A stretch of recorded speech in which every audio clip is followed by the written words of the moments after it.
Hello guys, welcome to English education. Students, आज हम पढ़ने वाले हैं क्लास 12th की थर्ड पोएम कीपिंग क्वाइट के शॉर्ट क्वेश्चन आंसर। और इससे पहले हमने इस पोएम की समरी को रीड कर लिया है, सेंट्रल आइडिया को पढ़ लिया, स्टैंजा के सभी क्वेश्चन आंसर रीड कर लिए हैं। अगर आपने वो सभी वीडियोस नहीं देखी हैं तो डिस्क्रिप्शन बॉक्स में आपको लिंक मिलेगा, वहाँ से आप उन सभी वीडियोज़ को देख सकते हैं। तो चलिए स्टार्ट करते हैं। बहुत ही इंपॉर्टेंट क्वेश्चन यहाँ पर दिए गए हैं। Why does Pablo Neruda urge us to keep still? Pablo Neruda जो कि पोएट हैं इस पोएम के, वो हमसे क्यों विनती करते हैं स्टिल रहने की, बिल्कुल शांत रहने की विनती वो हमसे क्यों करते हैं? स्टिलनेस इज एसेंशियल फॉर काम रिफ्लेक्शन एंड क्वाइट इंट्रोस्पेक्शन। तो जो स्टिलनेस है वो जरूरी है काम रिफ्लेक्शन के लिए और आत्मनिरीक्षण करने के लिए। We hear the voice of conscience in moment of silence. जब बिल्कुल साइलेंस होती है ना, बिल्कुल शांति होती है, तो हम अपनी अंतरात्मा की आवाज़ को सुनते हैं उस समय पर। The poet is convinced that most of the human ills and miseries are caused by man's hurry and rush to do things. तो यहाँ पर वो बताते हैं कि जितने भी ह्यूमन बीइंग्स हैं, उनकी बीमारियों का कारण, उनके दुखों का कारण क्या है? उन मनुष्यों की जो भागदौड़ भरी जिंदगी है ना, कि वो जल्दबाजी में रहते हैं, भागदौड़ में रहते हैं, यही कारण है कि वो बीमार रहते हैं और दुख में, और वो दुखी रहते हैं। The poet wishes that we may withdraw ourselves from our undesirable action and keep still for a moment. तो पोएट क्या चाहते हैं कि हम क्या करें? हम अपने आप को इन अनडिजायरेबल एक्शन से दूर रखें, ये जो फालतू के काम है, फालतू की चीज़ें, इनसे दूर रखें और कुछ क्षण के लिए हम शांत रहें। सेकंड क्वेश्चन में वो क्या कहना चाहती हैं? Why should not we speak any language? हमें कोई भी लैंग्वेज क्यों नहीं बोलनी चाहिए? And not move our arms so much, और इतने अधिक अपने हथियार क्यों नहीं उठाने चाहिए? हथियार से मतलब क्या है कि जो भी लोग जिस प्रोफेशन में होते हैं ना, उसी से जुड़े हुए उनके पास कुछ टूल्स होते हैं, उन्हें कहा जा रहा है। और युद्ध के हथियार की भी यहाँ पर बात की जा रही है। People of the world speak in different languages. जो लोग हैं ना इस संसार के, वो अलग अलग भाषाएं बोलते हैं। They indulge in unnecessary debates and disputes. वो फालतू के झगड़ों में, इंडल्ज का मतलब होता है लिप्त रहना, तो वो फालतू के झगड़ों में, डिबेट्स में लिप्त रहते हैं, वो फालतू के झगड़े और डिबेट्स करते रहते हैं। Most of these arguments lead to destructive war. और इन आर्ग्यूमेंट्स की वजह से डिस्ट्रक्टिव वार्स होते हैं, युद्ध होते हैं। The poet urge people to stop speaking in any language. इसीलिए जो पोएट है वो विनती करते हैं कि हम कुछ देर के लिए कोई भी लैंग्वेज ना बोलें। They must speak through their hearts. वो चाहते हैं कि वो अपने दिल से बोलें, दिल से बात करें। So far man have move their arms only to harm others. यहाँ पर पोएट कहती हैं कि जो लोग होते हैं ना, वो अपने आर्म्स केवल अपने आप को सुख पहुंचाने के लिए नहीं, दूसरों को हार्म करने के लिए उठाते हैं। Therefore the poet wants that they should not move their arms so much. इसलिए पोएट चाहते हैं कि वो इतना अधिक उन आर्म्स का यूज ना करें। Let these arms rest for once. वो चाहते हैं कि ये जो आर्म्स हैं इन्हें कुछ देर के लिए रेस्ट करने दें। Let a feeling of mutual understanding be create among human beings. और वो क्या चाहते हैं? वो चाहते हैं कि म्यूचुअल अंडरस्टैंडिंग हो, आपसी समझदारी हो लोगों के बीच, ठीक है, वो ये चाहते हैं।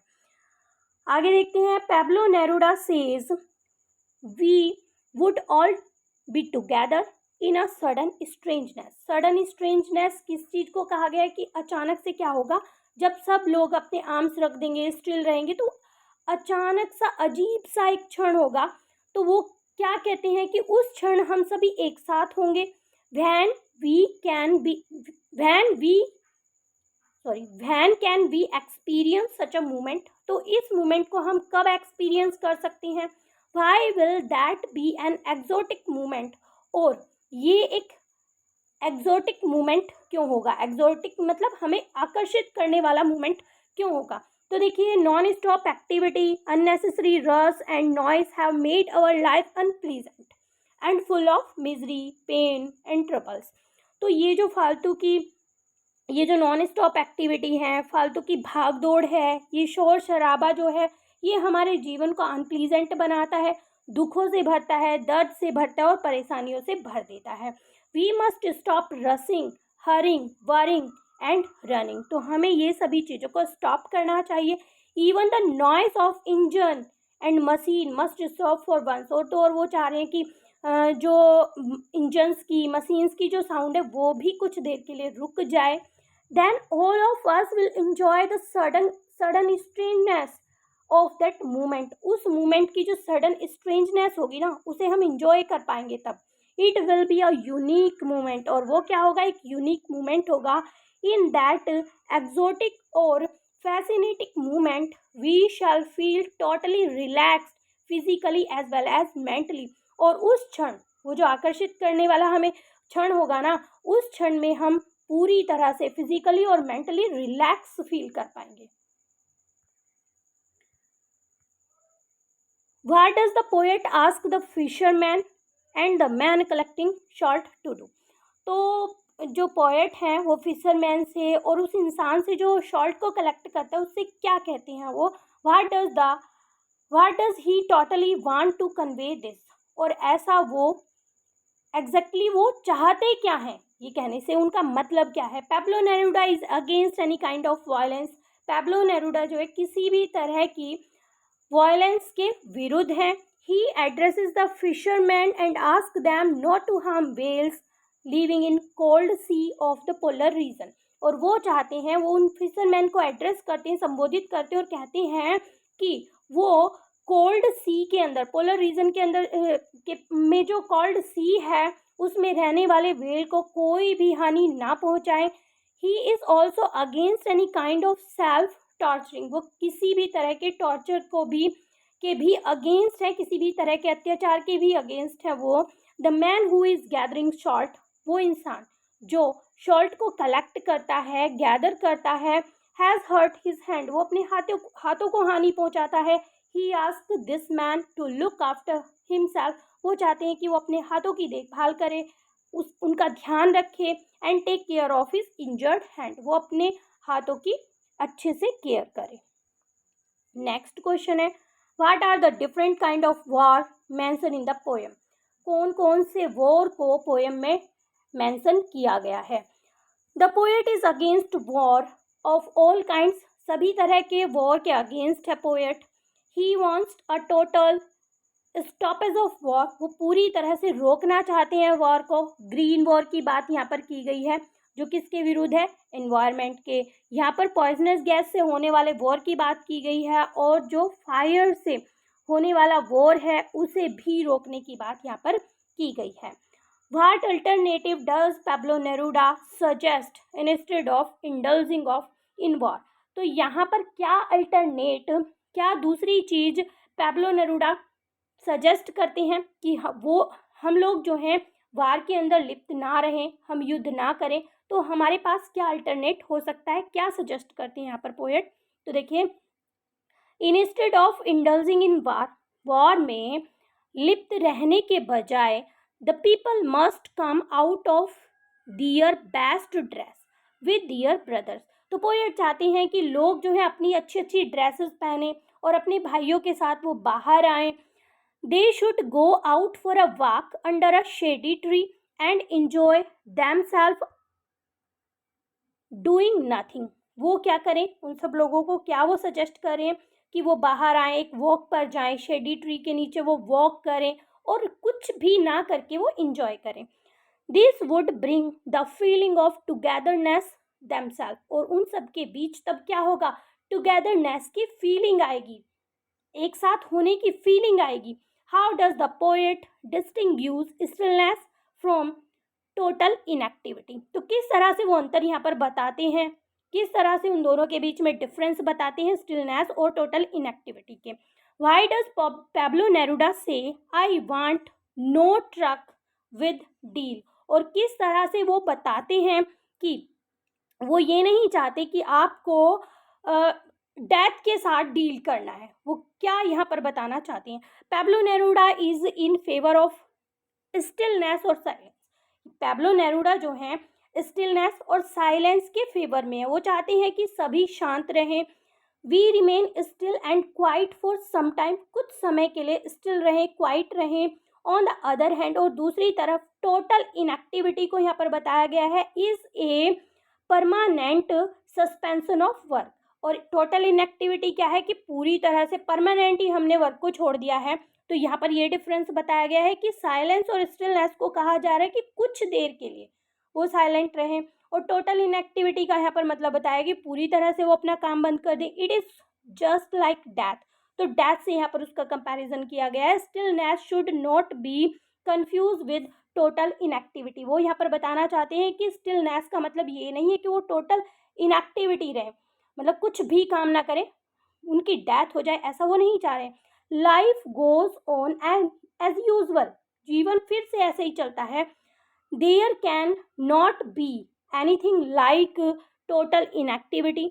The poet refuse to associate with death और डील विद इट। तो देखिए यहाँ पर जीवन जो है टोटल इनएक्टिविटी से बिल्कुल नहीं चलता है, इसलिए वो मना करते हैं कि इसकी डील आप डेथ से ना करें। आप ये ना सोचें कि मतलब आपको स्टिल रहने के लिए कहा जा रहा है तो आपको ये कहा जा रहा है कि आपकी डेथ हो जाए, नहीं। अगर आप स्टिल रहेंगे, कुछ भी काम नहीं करेंगे, तो जीवन कैसे चलेगा? नहीं चलेगा। तो हमें टोटल इनएक्टिव नहीं होना है, हमें कुछ समय के लिए वो स्टिल रहने के लिए, क्वाइट रहने के लिए कहते हैं। Why does the poet feel that we should not be so single-minded? अब यहाँ पर पोएट जो हैं क्या चाहते हैं, क्या कह रहे हैं, वो कैसे, why does the poet feel, क्यों पोएट फील करते हैं कि हमें जो है सिंगल माइंडेड नहीं होना चाहिए? तो देखिए people are generally single minded. लोग कैसे हैं? बहुत छोटी सोच वाले हैं, बहुत सरल हैं। They want to focus only one thing, वो केवल एक ही चीज़ पर फोकस करते हैं। क्या? They want to keep their life going, वो केवल चाहते हैं कि उनका जीवन जो है चलता रहे। They are ever busy in their pursuit, तो वो जो है परस्यूट का मतलब होता है लक्ष्य, एम। तो वो हमेशा अपने एम को गेन करने के पीछे दौड़ते रहते हैं, भागते रहते हैं, बिजी रहते हैं। The poet wishes that they would not be so much observed with always remaining on the move. बस केवल पोएट यहाँ पर इतना चाहते हैं कि वो इतने एंगेज ना हो कि वो हमेशा जो है मूव होते रहें, वो हमेशा काम में लगे रहें। They must have some respite और रेस्ट, वो केवल बस इतना चाहते हैं कि वो कुछ देर के लिए रेस्ट करें। दे टू नीड पीस ऑफ और साइलेंस, उन्हें ज़रूरत है शांति की, साइलेंस की उन्हें बहुत ज़्यादा ज़रूरी है, जिससे कि वो अपना इंट्रोस्पेक्शन कर सकें, वो अपनी गलतियों को देख सकें और उन्हें सुधार सकें। नेक्स्ट क्वेश्चन है, why do man become sad? मनुष्य उदास क्यों होते हैं? How can this sadness be overcome, और किस तरह से इस सैडनेस पर ओवरकम किया जा सकता है, विजय हासिल की जा सकती है? Man fail to understand themselves, जो लोग हैं ना, जो मनुष्य हैं, वो अपने आप को समझने में असफल होते हैं। They are always threatening themselves with death, वो हमेशा अपने आप को मृत्यु से डराते रहते हैं। When they realise their failure to understand themselves they become sad और हेल्पलेस, जब उन्हें पता चलता है ना, वो रियलाइज़ करते हैं कि वो जो हैं अपने आप को समझने में फेल हो चुके हैं, फेल हैं वो अपने आप को समझने में, तो वो जो है हेल्पलेस हो जाते हैं और दुखी हो जाते हैं, उदास हो जाते हैं। Fear of death also make them sad, अब ये जो मृत्यु का डर है ना, ये भी उन्हें सैड बनाता है, उदास बनाता है। Only a huge silence can interrupt this sadness, एक बड़ी साइलेंस जब होगी ना, तो वही केवल इस सैडनेस को इंटरप्ट कर सकता है। Such silence will do them good, और यही साइलेंस उन्हें अच्छा बनाएगी, मतलब उनके मन में जो गलत नेगेटिविटी है ना, उसे दूर करेगी। How might a huge silent interrupt the sadness of man, किस तरह से जो ह्यूज साइलेंट होगी वो इंसान की सैडनेस को हटाएगी, इंटरप्ट करेगी। The man never understand themselves nor are they ever sure of their action, जो लोग हैं ना, वो अपने आप को नहीं समझ पाते हैं, कभी नहीं वो अपने आप को समझ पाते हैं, और अपने जो वो काम करते हैं ना, उनमें श्योर भी नहीं होते हैं। दे फेस अनोदर ट्रेजेडी, वो दूसरी ट्रेजेडी को फेस करते हैं। Due to their own action they are threatening themselves with death, वो जो काम करते हैं ना, उससे ही वो अपने आप को डराते रहते हैं, मृत्यु का डर उन्हें सताता रहता है। This realisation make them helpless and sad. और यही जो रियलाइजेशन है ना, उन्हें मृत्यु का डर जो लगता रहता है, यही उन्हें दुखी बनाता है और हेल्पलेस बनाता है। Only a huge long silence might interrupt this sadness and do them some good. और ये जो बड़ी सी साइलेंस होगी ना, इससे ये दुख जो है उनका दूर होगा, इंटरप्ट होगी ये सैडनेस, और कुछ अच्छा होगा।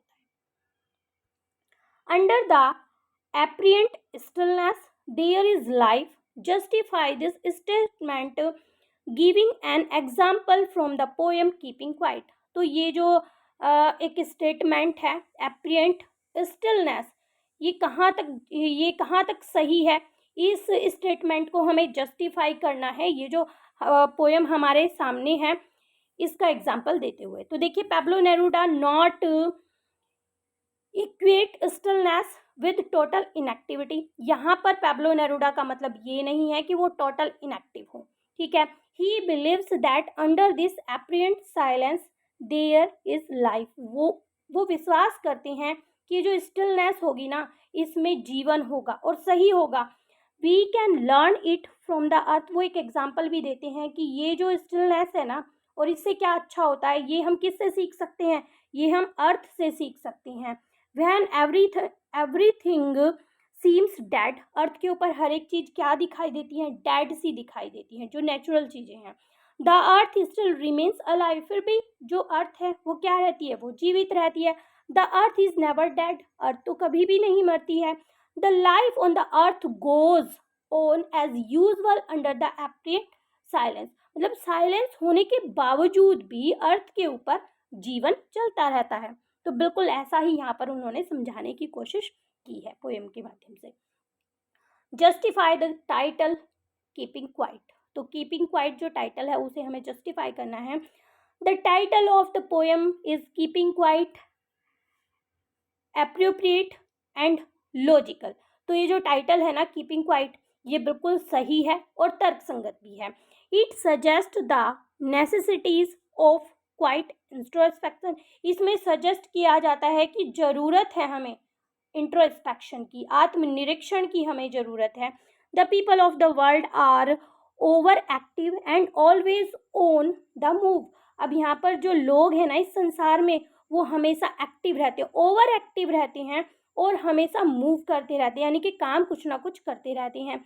दियर activities have caused untold trouble and suffering. और यही जो एक्टिविटीज़ है ना, यही कारण है आपकी परेशानी का और सफरिंग का, दुखों का। Keeping quiet will do them a lot of good. ये जो कीपिंग क्वाइट है ना, जब आप कुछ देर के लिए शांत रहेंगे तो आपके लिए बहुत कुछ अच्छा होगा।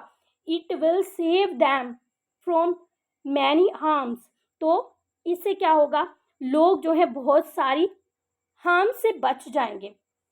Many harmful and violent activity, बहुत सारी हार्मफुल और जो वायलेंट एक्टिविटी है ना, उनसे लोग बचे रहेंगे।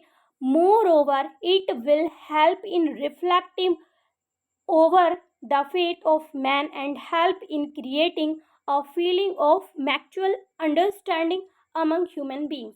तो देखिए यहाँ पर क्या बताया जा रहा है, यहाँ पर बताया जा रहा है कि लोग जो फालतू की चीज़ों में व्यस्त रहते हैं, अपने आप को बीमार कर लेते हैं, दुखों से भर जाते हैं, तो अगर इस तरह से वो स्टिल रहेंगे तो आपसी समझदारी लोगों के बीच में बढ़ेगी, जिससे एक दूसरे पर रिफ्लेक्ट जाएगा, एक दूसरे से वो प्रभावित होंगे और अपने आप को सुधारने की कोशिश वो करेंगे। आगे देखिए, which is the exotic movement that the poet refers to in keeping quiet. वो एक्सोटिक मूवमेंट क्या है, कौन सा है, जो पोएट यहाँ पर कीपिंग क्वाइट पोएम में रिफर करते हैं। तो देखिए, the poet talks about exotic movement. एक एक्सोटिक मूवमेंट के बारे में वो बताते हैं। व्हेन एवरीवन कीप क्वाइट, जब हर कोई बिल्कुल शांत होगा ना, जब वो एक्सोटिक मूवमेंट होगा। There will be no rush, कोई भाग दौड़ नहीं होगी। फॉर अ सेकेंड, कुछ सेकेंडों के लिए। The machine must stop for a movement, कुछ मूवमेंट के लिए जो सभी मशीन्स है ना वो रुक जाएंगी। That movement will be fascinating for all of अस, और यही जो क्षण होगा ना, ये हमें फैसिनेट करेगा। All of us shall enjoy the sudden strangeness of the moment together, और हम एक साथ उस सडन स्ट्रेंजनेस को इंजॉय करेंगे, उस क्षण को जो है हम इंजॉय करेंगे और एक साथ इंजॉय करेंगे। तो यहाँ पर हमने सभी क्वेश्चन आंसर को रीड कर लिया है। आई होप आपको वीडियो अच्छी लगी होगी। वीडियो अगर आपको अच्छी लगी है तो एक लाइक ज़रूर करें। चैनल पर अगर आप पहली बार आए हैं तो चैनल को सब्सक्राइब करें। मिलते हैं अपने नेक्स्ट टॉपिक में, तब तक के लिए बाय बाय।